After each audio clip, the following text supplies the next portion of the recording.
Buenas noches, ¿qué tal Dominicana? Gracias por el favor de su sintonía. Para esta emisión del sábado 5 de septiembre estaremos conversando con autoridades del COE y también de Hábitat para la Humanidad República Dominicana, conociendo el trabajo que desempeñan, las campañas de concienciación, de información y cuál es el día a día, sobre todo tomando en cuenta la temporada ciclónica y por supuesto el COVID-19 y el llamado estatal a permanecer en nuestras casas. Una mirada integral, una mirada desde las voces expertas, personas que tienen muchos años mitigando desastres y trabajando con poblaciones vulnerabilizadas. Vamos a escucharles durante la próxima hora en conversaciones distendidas, conversaciones abiertas que queremos sean de su provecho. Después de la publicidad, iniciamos.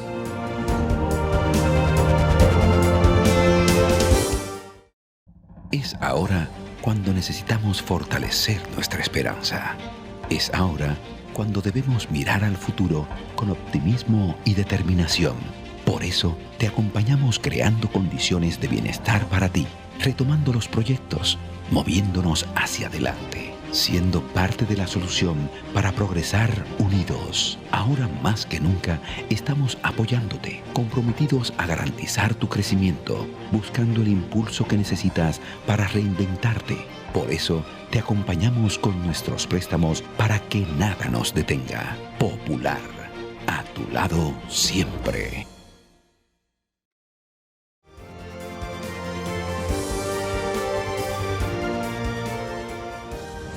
Amigos de Así las Cosas, gracias por permanecer en sintonía. Nuevamente nos vemos obligados a conversar del tema vivienda, hablar con especialistas que están en el campo de trabajo. Pudiéramos utilizar la palabra batalla, pero no nos gusta.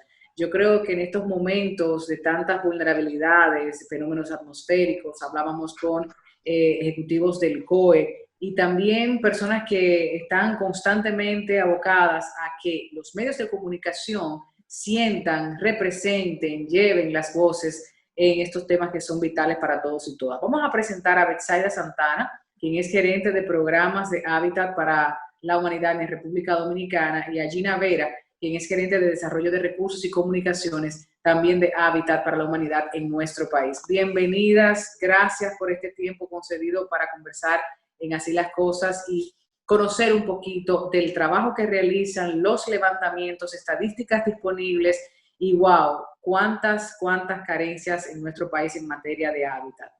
Quien quiera tomar la palabra, esta es una conversación abierta. Bienvenidas ambas.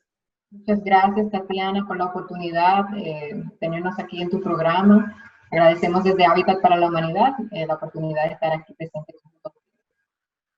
Mucho se habló de la tormenta tropical Olga, pero vimos reportajes muy prudentes con relación a San Zenón, con relación a David, y recordamos que hay muchos damnificados todavía, personas que desafortunadamente son desplazados de un sitio a otro en albergues temporarios que se han convertido en sus hábitats, en sus hogares. Esto no es digno, no es una protección garantizada a través del Estado Dominicano, sin embargo es una realidad lastimosa de la cual tenemos que conversar. Primero, vamos a conocer cómo se hace el levantamiento de daños, cuáles son esas hojas, esas cartas de ruta para ir a las diferentes comunidades y conocer la realidad en los diferentes episodios, ¿no?, de estas tormentas. Muy bien, bueno, ya en lo que ha sido esta temporada ciclónica, que realmente este año ha estado bastante activa, ya se ha visto la afectación de más de 5.000 viviendas entre los diferentes fenómenos naturales que han sucedido. Estas afectaciones han sido principalmente en viviendas que están en zona de riesgo, es decir, cercanas a ríos, cercanas a cañadas, donde realmente se necesita la fuerza y la acción del gobierno para que estas familias puedan ser reubicadas. Dentro de esos levantamientos, pues se toman en consideración varios factores dirigidos tanto por los organismos del COE, de la Defensa Civil, nosotros como organización que trabaja el tema de la gestión de riesgo, también apoyamos en esos procesos. Pero primeramente es ver el tipo de daño que fue, si realmente la vivienda es reparable o no, si su estructura fue afectada, cuáles fueron también otros componentes sociales que la afectación de esa vivienda causó. Por ejemplo, lo que tú hablabas, la vivienda fue afectada, pero entonces la familia debe refugiarse en un albergue, debe irse a donde otro familiar, y más en estos tiempos que estamos viviendo con el tema de la pandemia, pues obviamente esos temas de hacinamiento se vuelven mucho más peligrosos porque la vivienda se ha convertido en la primera línea de defensa, tanto contra esta pandemia, contra los fenómenos naturales. Entonces, con el tema de los albergues también, Habitat tiene ya varios años trabajando con la Unión Europea en lo que es la incidencia sobre lo que serían albergues adecuados a nivel país y la importancia también de que el gobierno prepare esos albergues a nivel de diferenciar los diferentes grupos vulnerables y también de ofrecer una solución permanente de vivienda para que las familias puedan regresar y salir de estos sitios que solo están dispuestos para ser temporales. Betsaida, al igual que escuchamos recomendaciones de, por ejemplo, la Corte Interamericana de Derechos Humanos, ¿cómo pudiéramos obligar de una manera más enfática al Estado a tomar en cuenta estas recomendaciones, a sacar el presupuesto que sea necesario para la adecuación, reubicación de estas familias? Básicamente, los programas de incidencia han ido creciendo, incluso ya se está promulgando a nivel de gobierno lo que sería la nueva ley para vivienda, para asegurar realmente que toda esa población vulnerable del país pueda ser protegida y acogida de alguna forma, porque no tenemos que esperar a que los sucesos vengan para después responder, sino que con una adecuada planificación y con una adecuadas normativas de uso de la vivienda para esta población pudiéramos estar evitando estas situaciones.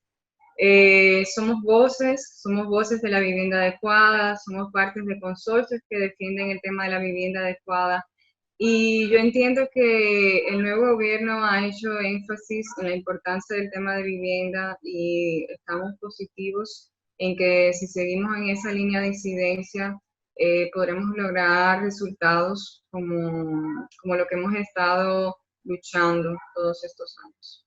Gina, ¿se tienen los recursos necesarios para destinarlos a los presupuestos de vivienda? Bueno, desde Hábitat para la Humanidad, como una asociación sin fines de lucro que operamos en el país desde 1986, pues nosotros siempre nos hemos aliado primeramente de las comunidades.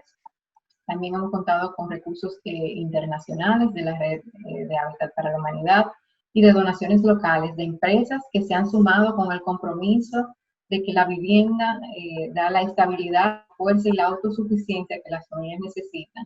Y sobre todo en este tiempo, al ser la línea de defensa. Básicamente es un reto, por eso nosotros hemos lanzado recientemente una campaña, Comunidades, Viviendas y Esperanza, donde nosotros hacemos un llamado a las empresas, a individuos que quieren colaborar de manera puntual, a que se unan y que juntos, hoy más que nunca debemos construir juntos, pues podamos hacer de la vivienda, pues, un activo y un capital importante para cada familia. Ese es nuestro llamado. Es importante contar con más recursos, obviamente, desde el Estado, desde el gobierno, que puedan destinar fondos. Estamos en un buen momento, como bien decía Betsaida, ya el gobierno ha dado muy buenas señales de la importancia de la vivienda, y nosotros queremos trabajar juntos y unir esfuerzos para el tema de la vivienda. ¿Se tiene un estimado del costo económico de las viviendas y el déficit en toda la geografía nacional?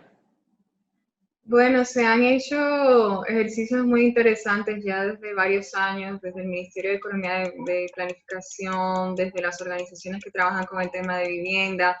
Se hicieron unos ejercicios como de la proyección a 20 años de cómo que la República Dominicana pudiera salir de ese déficit habitacional, porque realmente los recursos están, como tú decías, lo que hay es que distribuirlos adecuadamente, usarlos creativamente, como decía Gina, no es solamente una acción del gobierno, sino que tiene que venir de la acción compartida del gobierno, de las empresas privadas, de la sociedad civil, de la misma población que también autogestiona y se empodera de sus procesos de mejora.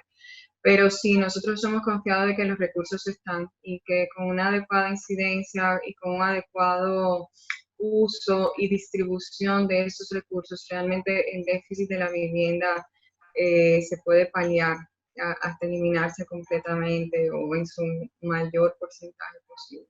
Al día de hoy, ¿en cuánto estaría ese déficit? Si pudiéramos decir en un número que la gente pueda entender o aproximar. Sí, ese es un número bastante controversial, pero en el sector social siempre utilizamos el dato de los 2 millones de viviendas en déficit actualmente, siendo un 60% de ese cualitativo, es decir, personas que tienen una casita, pero no es una vivienda digna, están en condiciones muy precarias. Y una de 4 de esas personas viven hasta sin los servicios básicos de agua, de electricidad, de disposición de desechos sólidos. Entonces, realmente estamos en una situación crítica a nivel de vivienda en el país. Claro. ¿Qué pasa inmediatamente después de la tormenta, del huracán, del fenómeno atmosférico? ¿Cómo se hacen esas investigaciones y levantamiento de información? Queremos conocer el trabajo de campo para que la gente lo conozca. ¿Cómo lo logran? Muy bien. Bueno, el gobierno tiene su estructura armada, ¿verdad? En lo que tiene que ver con la parte de gestión de riesgo. Incluso nosotros como organización de la sociedad civil no podemos, o digamos, no debemos ir a levantar daños en una comunidad sin antes haber hecho una coordinación adecuada con las instituciones del gobierno, como te decía al principio, como el COE, la Defensa Civil. Sí tenemos montadas varias redes comunitarias que se han ido formando en proyectos anteriores que nos informan, son los primeros contactos que tenemos a nivel telefónico, ok, comunícame de los daños, cómo están las familias, y por supuesto toda la coordinación pre el paso del fenómeno, de cuáles familias deben ser evacuadas, qué acciones podemos tomar en la comunidad para prevenir que el fenómeno natural se convierte en un desastre, ¿verdad? Porque a veces está el tema de la evacuación, está el tema de, a veces, canalización de algún curso de río, de cañada. Entonces, es un proceso bastante metodológico, pero como te digo, viene desde el gobierno central, porque obviamente tiene que haber una coordinación entre las diferentes instituciones. A veces no podemos hacer una acción y con esa acción generar otro daño. Y también la coordinación de que no haya una duplicidad de respuestas, ¿no? Que, por ejemplo, con el caso de Atomayor, que nosotros fuimos a hacer los levantamientos del lugar, pero obviamente coordinando con toda la estructura que ya el gobierno tiene establecido y que está certificada y preparada para actuar inmediatamente tras una tormenta. Están acompañando y están también en una especie de checklist, ¿no? De hoja de ruta para conocer cuál ha sido la profundidad de cada uno de esos daños. Gina, a nivel de comunicación, me imagino que hay muchos retos, no solo para presentarle estas informaciones a las diferentes comunidades, también a los medios de comunicación y ese diálogo que se da entre las instituciones gubernamentales. Cuéntanos un poco de ese trabajo desde Habitat. ¿Qué se vive allí para que la gente vaya entendiendo los tantos públicos, los tantos mensajes, diferentes argumentos que hay que explicar? Porque me preocupa ese dominicano y dominicana que dice, es que la gente no debe irse allá, es que les gusta, es que los reubican y se van nuevamente a la orilla del río, o sea, sin conocer o desconociendo la realidad social y económica de muchos de nuestros dominicanos. Gracias, muy buena la pregunta realmente. Yo pienso que el tema de la pandemia ha puesto en evidencia la importancia de la vivienda adecuada y siendo la vivienda la línea de defensa entre todos, pues, porque el mandato es quedarnos en casa, nos hemos dado cuenta y a la vez reflexionamos, bueno, tal vez algunos tienen alguna vivienda donde pueden sentirse seguros, pero no es la realidad de muchos, sobre todo donde tenemos un déficit significativo en el país. Entonces, pienso que el tema de la pandemia ha dado a reducir la importancia de la vivienda adecuada y por eso pues los esfuerzos se están uniendo para dirigir esfuerzos hacia este sector. Sin embargo, hay que educar, como bien tú dices, a las diferentes poblaciones sobre la importancia de contar con una vivienda segura. Justamente es uno de nuestros programas, asegurar que cuando las personas vayan a construir, pues construyan bien, no siempre van a tener una segunda oportunidad para poder construir su vivienda, porque generalmente la construyen de una manera progresiva. Entonces, tener un canal de comunicacional con las familias para asegurar que en los programas, cuando ellos se enrolan dentro del programa de hábitat y construyen, pues ellas tengan la información adecuada para empoderarse sobre el tema de la vivienda y que construyan esa estabilidad que ellas necesitan. En el caso del reto también, también podemos decir con el sector privado, yo pienso que igualmente estamos en una buena oportunidad, no solamente desde el ámbito desde diferentes las comunidades, tenemos también muchos empleados en diferentes empresas que también deben de dirigirse a su lugar de trabajo y no cuentan con un lugar seguro ni adecuado y cuentan con deficiencias, sobre todo en el tema de saneamiento. Hay muchas familias que no cuentan con un baño y tienen que compartirlo con la comunidad. Entonces, hemos visto cómo muchas empresas se han tornado a también brindarle esa seguridad a sus empleados, generando programas donde pues, están interviniendo con mejoras de vivienda para sus empleados. Y aplaudimos el esfuerzo de las que ya se han unido con nosotros, Dominican Watchman, Mercado Le, entre otras empresas, Química también, que se han unido y abren el programa no solamente a sus empleados, sino también a la comunidad en ese orden. Y básicamente agradecemos esta oportunidad porque justamente es una forma de que las personas se enteren un poco de cuál es la situación de la vivienda. No es un tema de gobierno, es un tema de todos. Hoy más que nunca debemos construir juntos. Es un tema de gobierno, es un tema del sector privado, es un tema de la sociedad civil, como bien decía Betsaida. Juntos podemos lograrlo. Entonces, más que nunca debemos de trabajar hacia ese orden y agradecemos el apoyo desde el área de comunicaciones y sobre todo en tu programa que nos ha dado esta oportunidad de poder hablar sobre el tema de la vivienda y la importancia que tiene sobre todo en este tiempo, esta pandemia. Y esa comunicación entonces, Gina, hacia las comunidades, ¿cómo explicarles esos riesgos cuando tienen un problema mayor que es sobrevivir, que es hacer y construir con lo que tienen? Es el tema social de lo que les brinda el entorno, la señora que vende las empanadas, el señor que concha cerca de allí, que no se puede trasladar tal vez con esa facilidad con la que el gobierno quisiera cuando se hacen los proyectos habitacionales. Son muchos elementos al momento de estudiar todo ello y quizás desde el balcón de privilegios que tenemos nosotras en el Distrito Nacional, como bien apuntaban al principio de la conversación, el que no conoce la realidad se le hace muy difícil abordarla. Entonces, ¿cómo se hace ese entendimiento entre los técnicos, el gobierno y las comunidades? ¿Cómo se logra esto?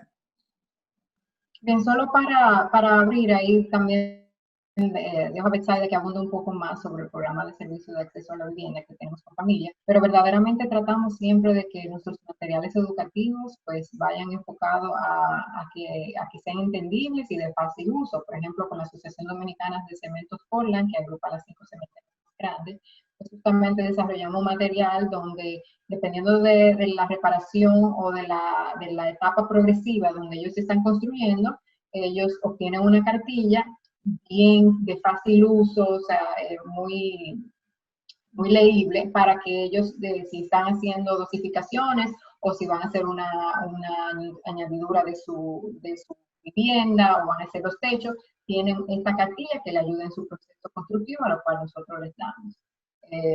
Eso por un lado. Desde el ámbito de los demás programas, Betsaida. Sí, ampliando un poco, Betsaida. Ampliando un poco, muy bien. Sí, como tú decías, a veces es muy fácil desde nuestra mirada privilegiada querer juzgar la situación del otro, pero realmente la realidad social que viven esta familia muchas veces es decidir entre, bueno, arriesgo mi vida un día o no tengo dónde vivir todos los días. Entonces, realmente nosotros no somos quien para juzgar a nadie porque son situaciones sociales muy duras. Incluso las personas que se ganan el pan día a día y que en medio de la pandemia tienen que salir a buscar, porque es que si no, no tienen que comer o tienen que salir a un lugar público a buscar agua porque en su casa no la tienen y no pueden trabajar desde casa. Entonces, son muchos factores los que inciden ahí. Sí entender que cualquier programa de intervención, cuando hablamos del tema de vivienda, no lo podemos ver desde un punto de vista técnico, sino desde un punto de vista ecosistémico, social, muy integral, que como tú decías, abarca muchísimos factores en el tema salud, en el tema económico, en el tema social. Siempre hablamos de la vivienda como un transformador comunitario y social, siendo la vivienda un medio, no un resultado como tal, porque una vivienda adecuada obviamente te da beneficios en el tema de educación, en el tema de crecimiento, en el tema de la autoestima, en el tema de salud. O sea, son tantos factores que inciden ahí, que cualquier programa, los de nosotros funcionan así, que vayamos a hacer en torno a la vivienda, debe tener su levantamiento social adecuado, participativo con la comunidad, donde hayan líderes bien identificados, donde haya una capacitación adecuada, tanto en los procesos de autoconstrucción como de vivienda saludable, como de capacitación de la mano de obra constructiva de la comunidad, un plan de emergencia familiar. O sea, nuestros programas como que integran todas esas dimensiones sociales, económicas, técnicas, que realmente impactan e influyen en cualquier programa de vivienda que se vaya a realizar. Nos decía el subdirector de gestión de comunicación del COE, el señor José Luis Germán, que agradecemos nuevamente por haber participado de este programa, que hemos avanzado. Eso nos gusta, nos llena de satisfacción. Qué bueno que se están dando pasos certeros en esta materia para que el derecho a la vivienda sea garantizado por el Estado Dominicano. ¿Ustedes cómo evalúan tal vez los pasados 10, 15 años en este sector?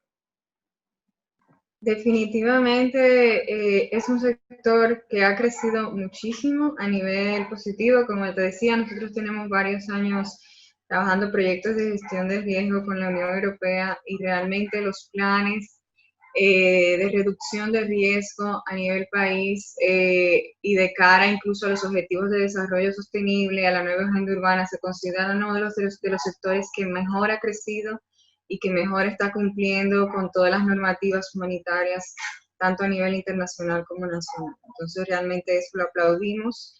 Hemos participado en muchos intercambios a nivel de región Caribe y somos pioneros en muchas buenas prácticas de respuesta en ese sentido.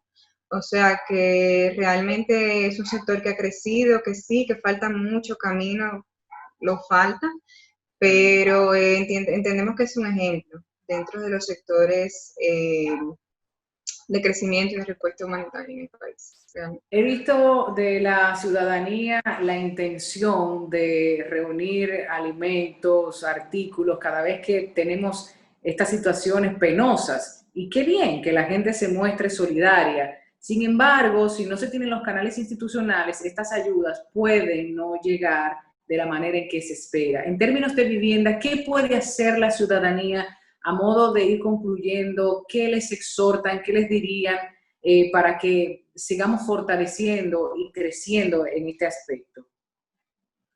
Y en ese sentido, invitamos a todos los que nos escuchan a unirse a la campaña Viviendas, Comunidades y Esperanza, donde a través de nuestra página web www.habitatdominicana.org, igual en nuestras redes sociales, puede conocer un poco más de la campaña, unirse, ser multiplicadores de la misma, y a través del mismo puede entrar en la página web y en las redes sociales, en el link in bio, donde puede donar directamente vía transferencia, vía PayPal también, que tenemos ese medio disponible también, y donar para que Hábitat para la Humanidad pueda seguir con esa misión de un mundo donde todos tengan un lugar digno donde vivir.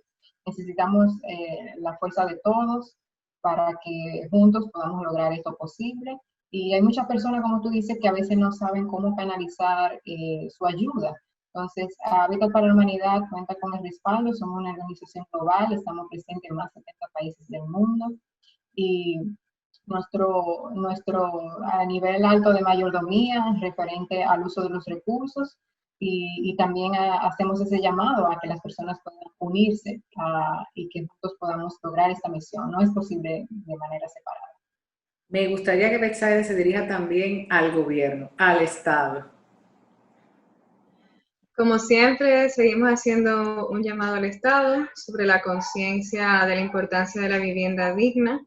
Esta situación nos los ha demostrado más que nunca, que sigamos fortaleciendo la distribución adecuada de los recursos, que se le dé la importancia a la vivienda como un derecho humano básico y esencial que debe ser cubierto adecuadamente desde el Estado, y que realmente a nivel de organización civil, y es algo que queremos aplaudir también, que el nuevo gobierno ha estado haciendo, acercándose a todas las organizaciones de la sociedad civil que conocen esas realidades sociales a nivel de vivienda en el país, para que hagamos recomendaciones y trabajemos en conjunto, que aplaudimos esa iniciativa, que se continúe, que se tomen en cuenta esos levantamientos de familias necesitadas, y que ese plan de mejoras que presentó el gobierno dentro de sus incluso primeros 100 días de acción, que pueda ser cumplido de la mejor manera y que podemos paliar este déficit y que confiamos en esta nueva toma de mando para que así sea. Claro, que la administración las escuche y administre y distribuya para todos y todas. Gracias, Betsaida Santana, Gina Vera, por acompañarnos de Hábitat para la Humanidad de República Dominicana. Nosotras hemos aprovechado esta conversación y en conjunto con los demás invitados sabemos que seguiremos haciendo incidencia hasta que nos dejen salir. El espacio es suyo y por favor a no desgastar energías porque República Dominicana necesita seguir trabajando en materia de vivienda, de trabajo, de educación y todos los derechos fundamentales que cada semana nosotras abordamos en Así las Cosas. Feliz noche y gracias por el tiempo. Muchas gracias. Muchas gracias. Feliz noche. Bueno, bye.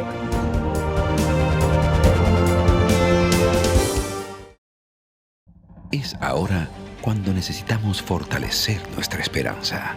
Es ahora cuando debemos mirar al futuro con optimismo y determinación. Por eso te acompañamos creando condiciones de bienestar para ti, retomando los proyectos, moviéndonos hacia adelante, siendo parte de la solución para progresar unidos. Ahora más que nunca estamos apoyándote, comprometidos a garantizar tu crecimiento, buscando el impulso que necesitas para reinventarte.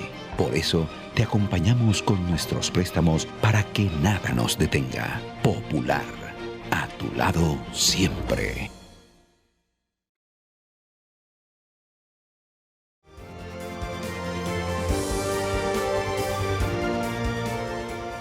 Amigos de Así las Cosas, es para mí un placer recibir en esta entrevista al señor José Luis Germán, quien es especialista en gestión de riesgo. En la actualidad se desempeña como subdirector de gestión de información del Centro de Operaciones de Emergencias de República Dominicana, el COE.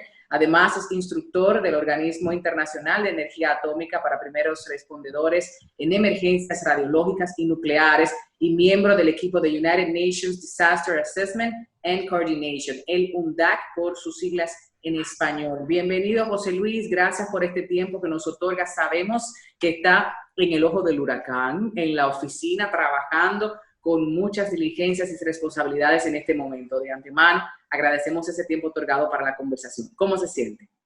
Bueno, pues muchísimas gracias y con esa introducción mucho más. Y nada, estamos a las órdenes. Gracias por dar la oportunidad al Centro de Operaciones de Emergencia, pues no solamente de llevar el mensaje, sino responder cada una de las preguntas que surgen. Y estamos acá a las órdenes. Claro, a nivel de comunicación hemos estado haciendo un sondeo pequeño, sobre todo en el área del Distrito Nacional.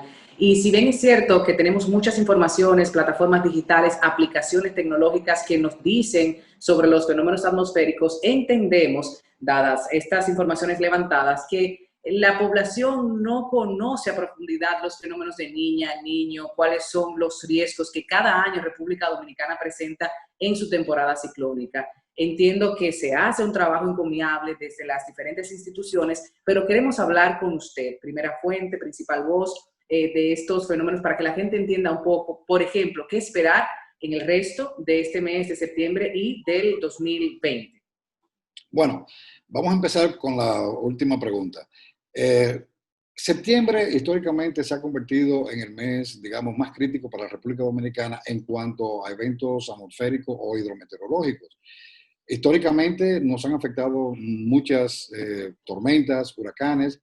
Hay que recordar, por ejemplo, huracán San Zenón, el mismo David, aunque David fue a finales de agosto, pero entra a septiembre con la tormenta Federico.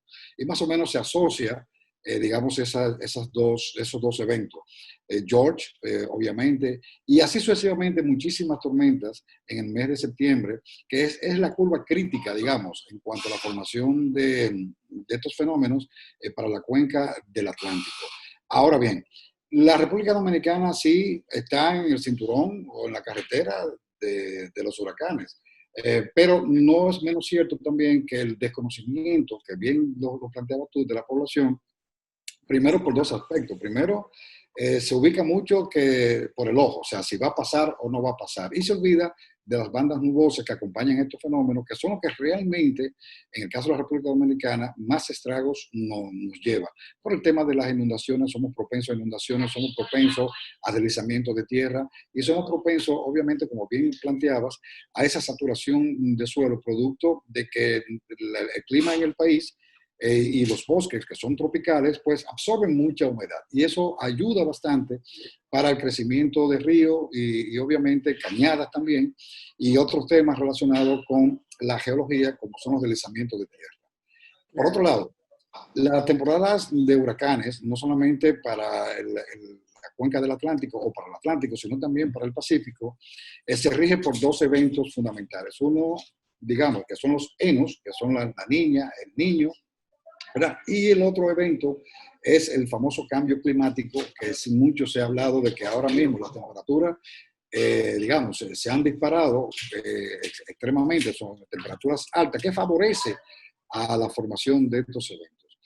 La Universidad de Colorado, conjuntamente con el National Hurricane Center, año tras año, pues hacen unos sondeos y estadísticas y estudios referente de que cómo va a ir o cómo se va a comportar una temporada X. En el caso de este año, del 2020, pues se habla, como no vamos a tener la incidencia ni del niño ni de la niña, sino que va a haber una neutralidad, eso va a permitir una formación mayor de años anteriores. Y aparte de eso también, las altas temperaturas en los océanos. Ya vamos por N. Apenas vamos iniciando septiembre, todavía falta septiembre, octubre y noviembre, que es cuando concluye, digamos, la temporada ciclónica. Entonces, ¿qué te explico con esto? Que la población per se no lo comprende, no lo entiende. Y es un tema muy particular de la parte técnica científica. Son muy pocas las personas de que se preocupan saber si hay un niño o una niña. Uno va a traer lluvias en una temporada y el otro va a disminuir la lluvia en cierta temporada. Pero cuando es neutral, significa que la cosa es, digamos, más fuerte desde el punto de vista de que van a haber más precipitaciones y va a haber mucho más incidencia de la formación de huracanes. Obviamente, se ha ido trabajando con las comunidades. Se recuerda que el Centro de Operaciones de Emergencia es una entidad que conforman 22 instituciones. Y en esa parte, el fuerte nuestro, que es la coordinación de lo que es la preparación y la respuesta, va de la mano con las comunidades. Y se ha trabajado en las comunidades para explicarles estos temas, principalmente las más vulnerables, para que sepan cuándo, por ejemplo, en el caso de agricultura, cuándo es la mejor época para siembra, para cosecha, etcétera, y también cuál es la época propicia para hacer unas actividades para reducir un poco el impacto de daños que pueda ocasionar un evento de esto, como es la poda de árboles, repoda, limpieza de invernales, limpieza de cañadas, etc. Entonces, en ese sentido, el Centro de Operaciones de Emergencia, conjuntamente con las instituciones que tienen ya digamos, un contacto muy directo con las comunidades, como es Defensa Civil, como Cruz Roja, los bomberos, pues se hace un trabajo año tras año referente a la preparación para una respuesta eficiente comunitaria, que dicho sea de paso, es la primera que debe de Empoderarse. Exactamente. Para no esperar que llegue la policía o que lleguen los bomberos, las Fuerzas Armadas. No, sino es la comunidad la primera que debe de responder ante un evento de esta naturaleza. Sin embargo, hay un factor cultural muy importante de mencionar y ahí está el trabajo de todos esos voluntarios, agentes, oficiales, que se prestan también a ser agredidos de alguna manera o que corren peligro frente a una situación X. ¿Qué decir con relación a ese aspecto, señor Germán?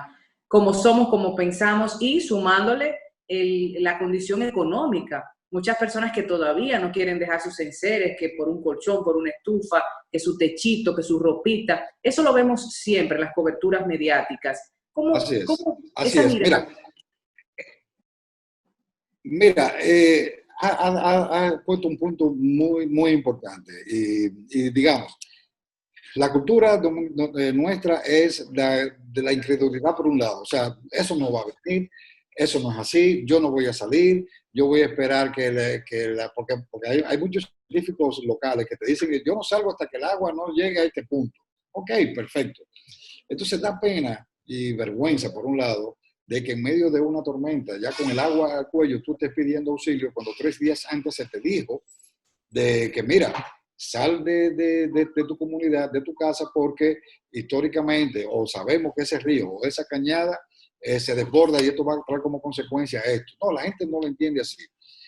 Pero, vuelvo y te reitero, hemos ido avanzando, aunque poco a poco hay muchas comunidades que, por ejemplo, ahora con la tormenta tropical Laura, muchas comunidades no esperaron que las autoridades de protección civil, ya sea Defensa Civil o Cruz Roja, Bomberos, la Fuerza Armada, fueran a la localidad. Ellos mismos salieron, ellos mismos van a los albergues ya destinados porque ya lo conocen, pero hay otras que no. Hay otras que son muy incrédulas y además de eso también, lo que tú has dicho, o sea, para proteger Bien un material. efecto eléctrico, exactamente, un televisor, un par de zapatos o cualquier cosa, pues ahí se complica mucho más el tema de, digamos, de salvar vidas. Entonces tenemos que luchar con ellos, tenemos que convencerlo y convencer a una familia en 1 hora, 2 horas, estamos perdiendo 2 horas para salvar otras comunidades. O sea, vamos a verlo desde ese punto de vista. Entonces,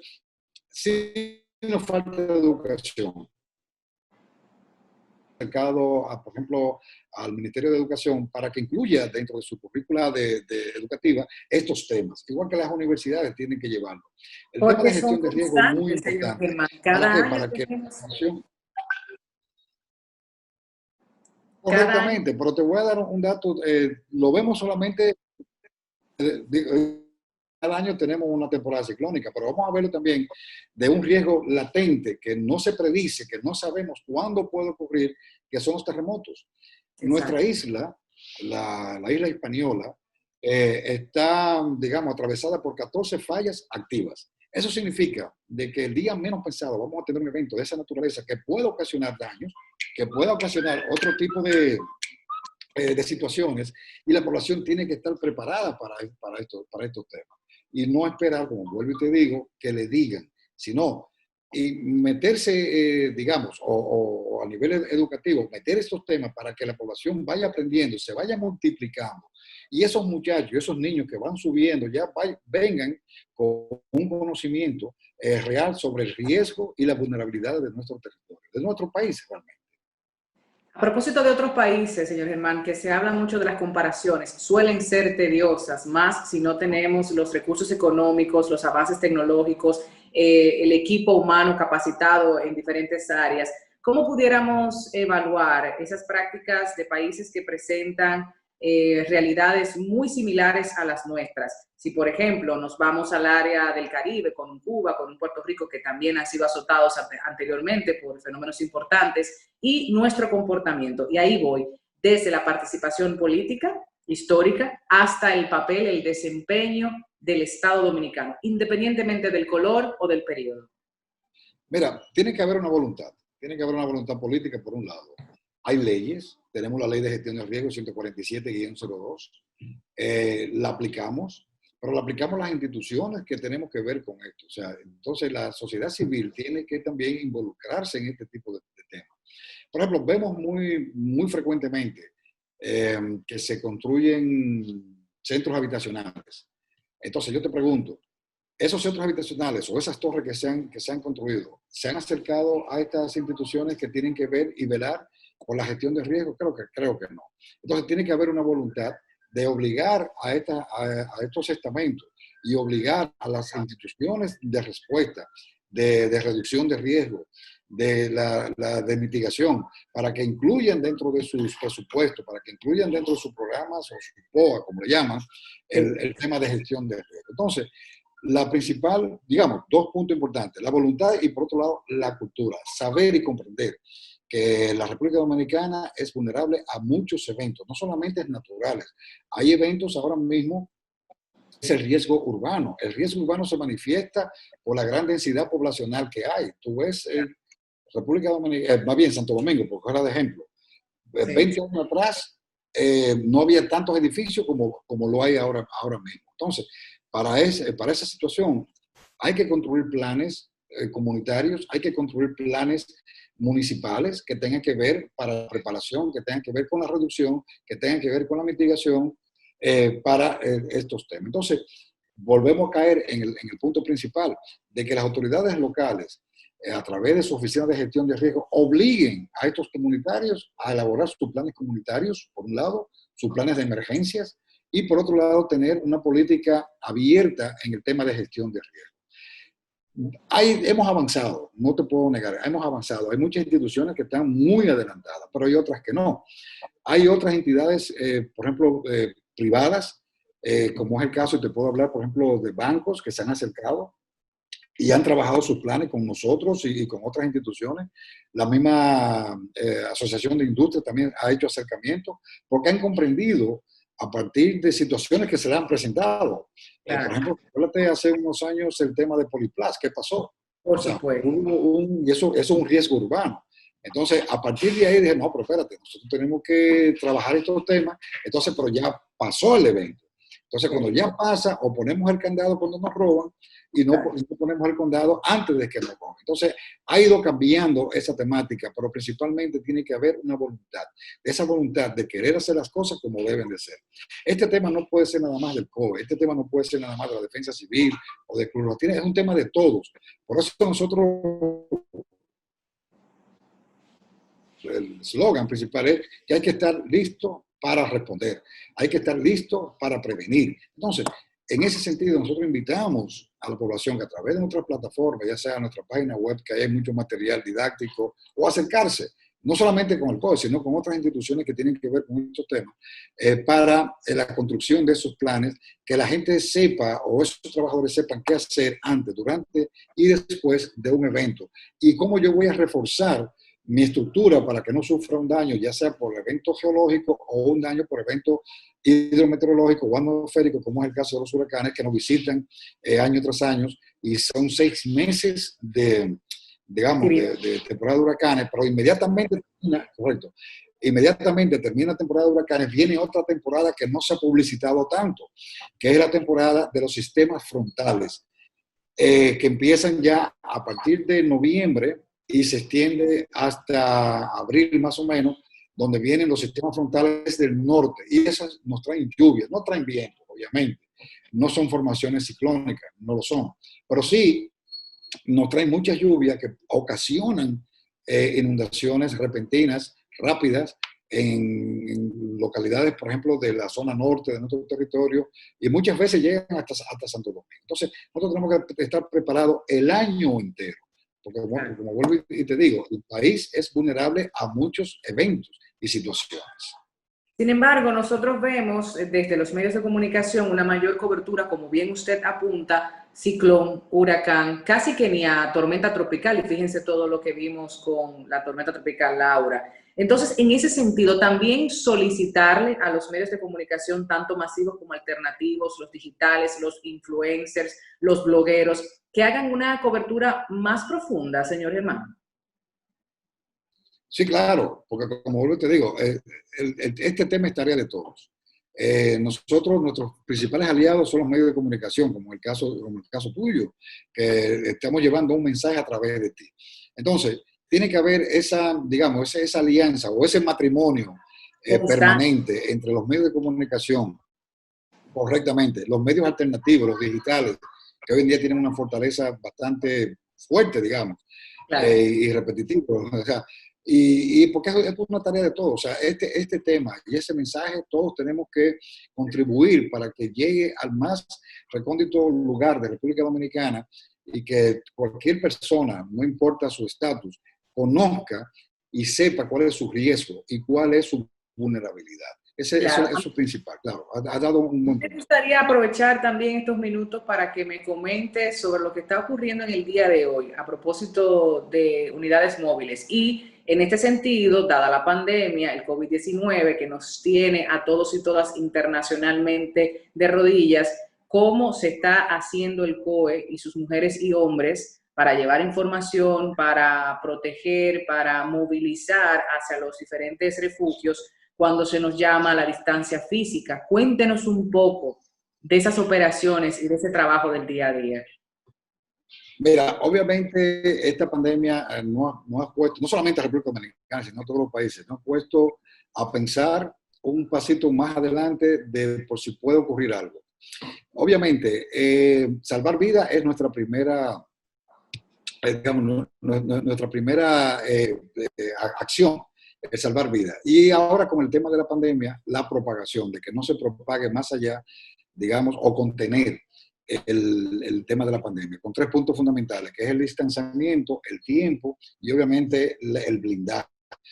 En ese sentido, para la temporada ciclónica, tuvimos que elaborar rápidamente una guía operativa para el COVID-19 en la temporada ciclónica, en donde esa guía le indica a los respondedores, a los operadores de albergues, a los operadores de autobuses, digamos, a la fuerza de contención, cómo actuar. Y también hay un acápite para la población, donde se le explica a la población qué debe de hacer y qué no debe de hacer con el tema de la pandemia. Por ejemplo, normal, anteriormente los albergues tenían una capacidad, digamos, un ejemplo, de 500 personas, un ejemplo.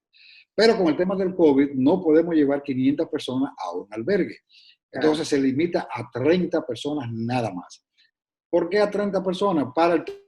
A un albergue oficial se lleva a un lugar seguro donde pueda pernoctar, donde pueda quedarse seguro en lo que pasa la tormenta o en lo que el evento evoluciona y luego se retorna a su hogar con todas las medidas de seguridad. Si, por ejemplo, con el tema de bioseguridad, ya sea con la mascarilla, con guantes, con el distanciamiento, si no lo provee, se le provee, etc. Es muy complejo y yo creo que no tendremos mucho tiempo de explicarte, pero rápidamente sí, esa guía contempla todos esos temas y con las comunidades se está trabajando para que comprendan y entiendan digamos, la situación de que el COVID no se ve, el COVID no huele, tú no lo percibes, solamente lo sientes cuando te contagias. Entonces, llevando ese mensaje de que la única manera de protegernos es usar nuestras mascarillas, es usar utilizar el distanciamiento social y el tiempo. ¿Por qué? Porque a mayor tiempo tú te expongas en la calle, en el supermercado, mayor probabilidad tienes de contagiarte. Si vas a un supermercado, trata de hacer la diligencia lo más rápido posible, tomar los más esenciales y no durar, como normalmente lo hacemos, un pasadía en un supermercado, digamos, horas muertas, paseando por los pasillos y ese tipo de cosas, ¿no? Igual que si vas a una actividad al aire libre, tratar de hacerlo el menor tiempo posible, porque vuelvo y te reitero, en este tipo de eventos son 3 cosas importantes que debemos de tener en cuenta: el tiempo, la distancia y el blindaje. El blindaje de la mascarilla, la distancia 2 metros o 3 metros, y el tiempo, obviamente, es la cantidad de tiempo que tú estás exponiéndote y arriesgándote.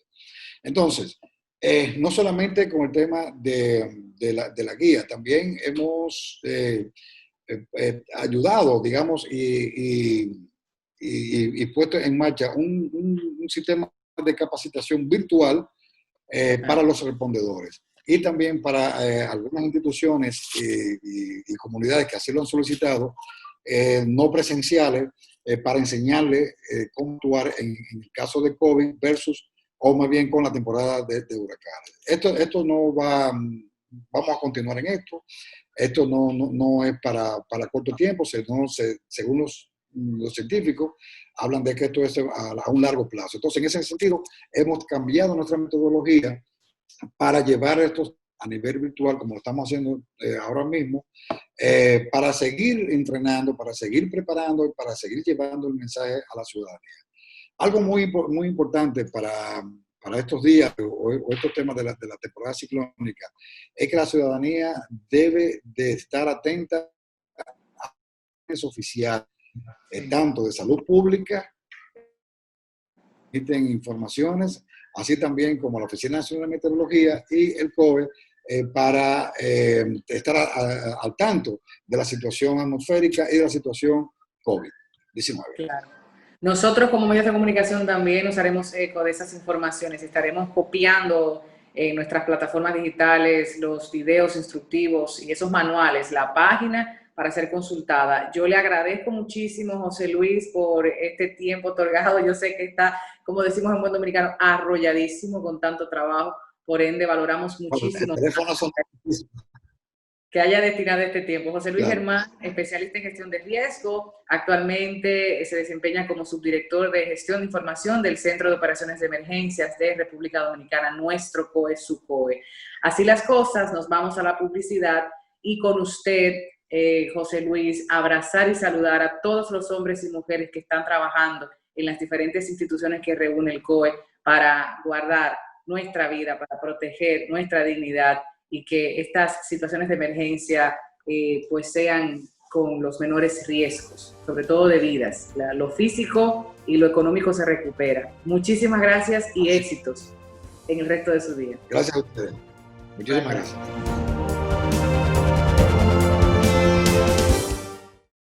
Es ahora cuando necesitamos fortalecer nuestra esperanza.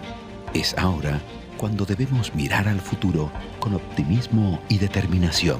Por eso, te acompañamos creando condiciones de bienestar para ti, retomando los proyectos, moviéndonos hacia adelante, siendo parte de la solución para progresar unidos. Ahora más que nunca, estamos apoyándote, comprometidos a garantizar tu crecimiento, buscando el impulso que necesitas para reinventarte. Por eso, te acompañamos con nuestros préstamos para que nada nos detenga. Popular, a tu lado siempre.